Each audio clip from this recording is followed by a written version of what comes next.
If you wear a night guard every night and still wake up with jaw pain, temple pressure, headaches, or facial tension, your night guard may not be failing. It may be doing exactly what it's designed to do. That is the part that most people were never told. A lot of people think a night guard's supposed to stop clenching. That once something sits between the teeth, the jaw should calm down. But that's usually not how it works. So if you're still waking up sore, still chewing through night guards, still seeing grooves in the appliances, still rubbing your temples before coffee, the problem may not be that you need a stronger night guard. The problem may be that the clenching pattern is still fully active.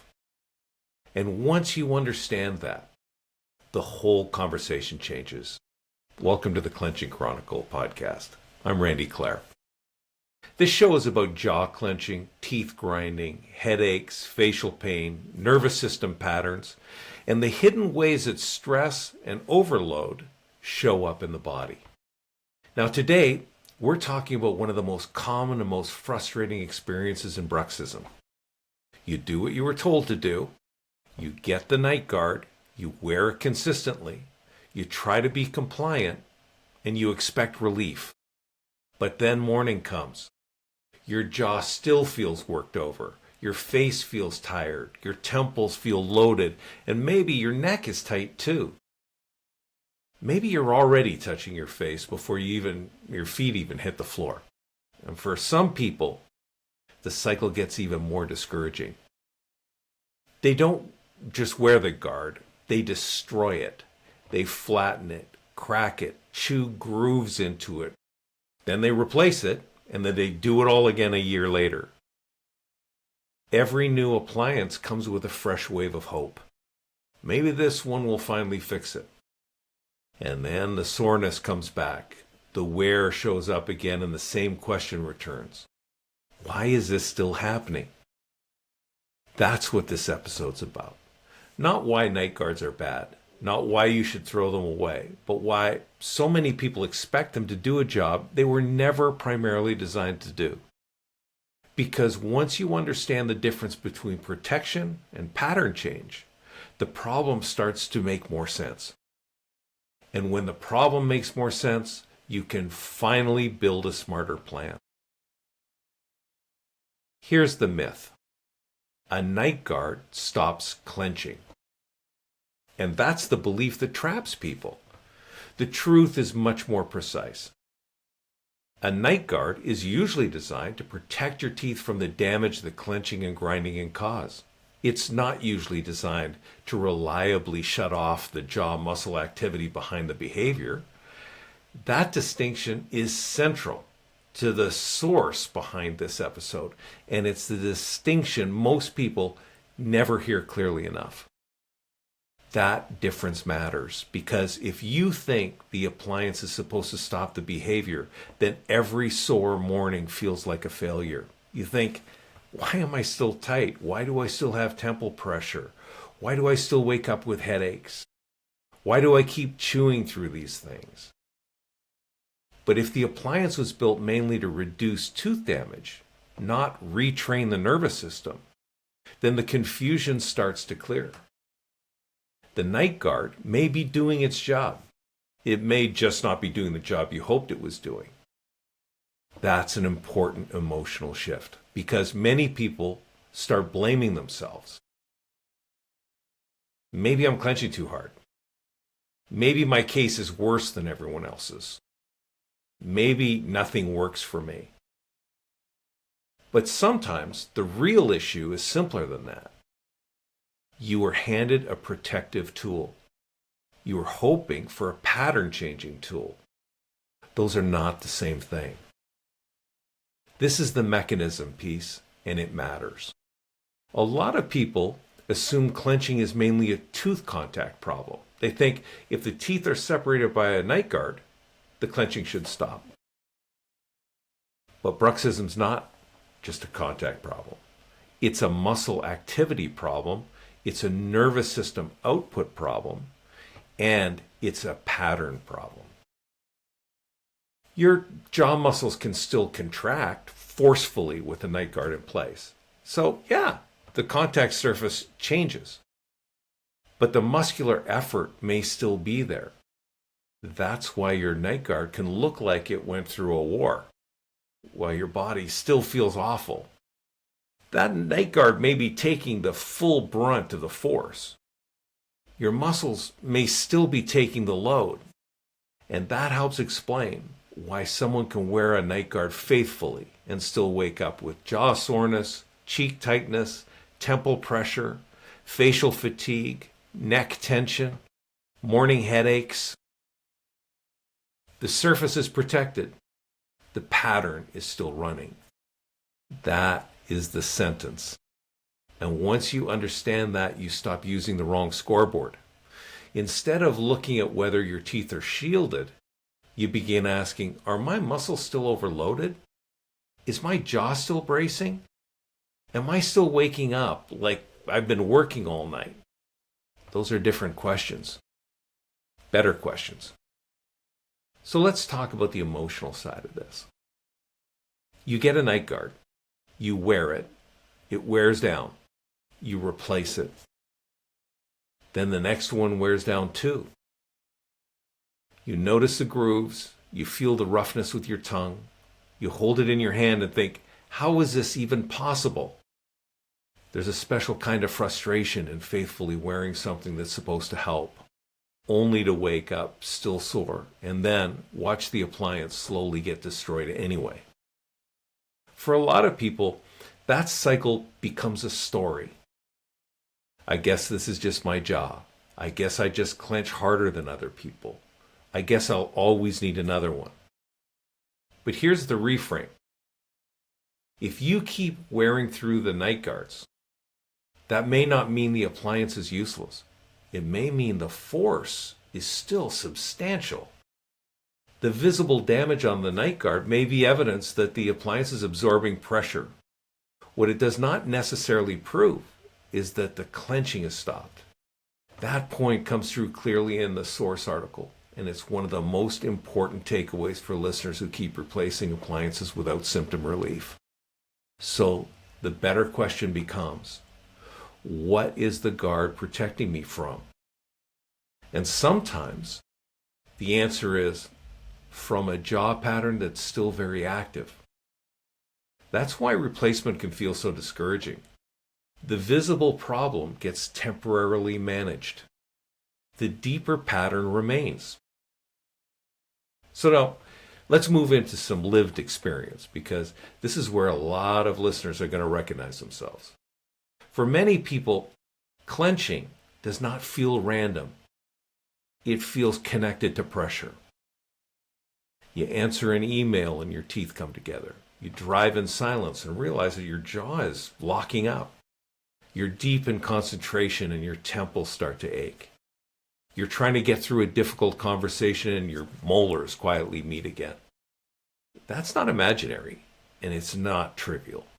And for many people, that is the pattern right there. The jaw becomes one of the places the body carries load, not because you consciously choose it, but because your system recruits it. That's why so many people describe clenching as a stress problem, a tension problem, or a focus problem. The literature discusses in this source article that's below supports meaningful overlap between bruxism and psychosocial load in at least some patients, especially on the awake bruxism side. And if the jaw spends all day rehearsing tension, it shouldn't surprise us that the same system may carry that pattern into sleep.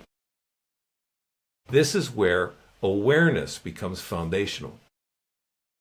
Most people try to stop clenching before they know how to notice it. That's backwards. You need the catch, the moment where you realize my teeth are touching, my jaw is loaded, my tongue is stiffening up, my face is bracing. I'm doing it again. That moment is not failure. That moment is the doorway. There's another reason the strong NightGuard solution often falls short.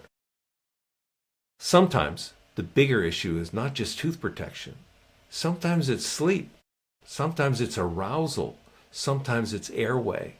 And sometimes it's a broader overload pattern that the jaw is participating in. This does not mean everyone who clenches has sleep apnea. It does mean that if you clench and also snore, wake up with a dry mouth, wake frequently, feel unrested, drag through your day, or keep cycling through facial pain and morning headaches, then a bigger lens may be needed. That broader lens is part of the source article's framework too, especially in the sections discussing sleep-related contributors and why stronger appliances are not always the next answer. That's a really important mindset shift, because when people are in pain, they often ask for more of the thing they already know. A stronger guard, a thicker guard, harder materials, just another replacement. But sometimes the next step is not more appliance. Sometimes it's more understanding. This is the reframe I want you to remember from this episode. Protection and pattern change are not the same thing. A NightGuard may help protect the teeth. Pattern change asks a completely different question. How do we reduce the automatic jaw bracing behavior itself? That's where many people get stuck. They're trying to solve a nervous system pattern with a purely passive device. And again, that doesn't make the device worthless. It makes the strategy incomplete. Because if the larger goal is less clenching, less jaw soreness, fewer headaches, less temple tension, less morning pain, then protection may be one piece, but it may not be the whole plan. And this is exactly where the conversation has to widen towards awareness, retraining, trigger recognition, and in some cases, sleep evaluation. That's also where biofeedback starts to make sense, because biofeedback is not just asking, how do we cushion the force? It is asking, how do we notice the force sooner? How do we catch the pattern in real time? How do we make the invisible visible? That is a different therapeutic logic, a powerful one. This is where I want to bring in the BRUX Method. BRUX stands for build awareness, relax the response, understand your triggers, and then exchange that pattern for something else. Now, the reason awareness comes first is simple. You can't change what stays invisible. Most people think the solution begins with trying harder not to clench. But willpower is weak when the pattern is automatic. Awareness is stronger, because awareness gives you a moment of choice. Oh, my teeth are together right now. Oh, I'm doing this while I work. Oh, I do this when I'm tense. Oh, I do this whenever I'm driving. Oh, I do this before I even know I'm stressed. That's the beginning. Not the end, the beginning. And this is where ClenchAlert fits in conceptually. A NightGuard is primarily protective. ClenchAlert is positioned as a biofeedback training device that helps build awareness of clenching so the person can begin interrupting the behavior. In other words, it fits the awareness step. That distinction is one of the clearest strategic points in the source article. That matters for people who've been stuck in the same loop for years. Because once awareness enters into the system, interruption becomes possible. And once interruption becomes possible, pattern change is no longer theoretical. It becomes trainable. Let me leave you with a few practical moves. First, ask a better question. Instead of asking only, why is my NightGuard not working? Ask, what am I actually trying to solve? Tooth protection? Jaw pain? Morning headaches? Less daytime clenching? Better sleep? How about all the above? That question sharpens the plan. Now, second, use a simple awareness cue during the day. Lips together, teeth apart. If you're not chewing or swallowing, your teeth don't need to touch. That's one of the simplest and most useful resets in the entire conversation. Now, third, keep a 2-week pattern log. Just notice morning soreness, temple tension, daytime tooth contact, clenching while working, clenching while driving, dry mouth on waking, snoring, fatigue, headaches, sleep quality. You're not tracking to become obsessive. You're tracking to see what your body's been trying to show you. A fourth, when you catch the clench, do one nervous system reset. Unclench. Drop the jaw slightly. Soften the tongue. Exhale longer than you inhale. Let your shoulders relax. You're teaching the body a different response. And fifth, look beyond the NightGuard when needed. If you have severe jaw pain, locking, limited mouth opening ability, repeated dental damage, frequent morning headaches, snoring, frequent waking, or unrefreshing sleep, broaden the conversation. Sometimes the answer is not more force protection. Sometimes it's a better pattern recognition and better evaluation.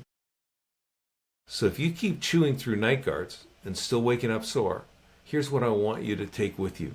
You're not failing. You're not weak. You're not crazy for expecting relief. You may simply be asking one tool to do more than it was built to do. A NightGuard can matter. It can protect something important. But protection is not the same as healing the pattern.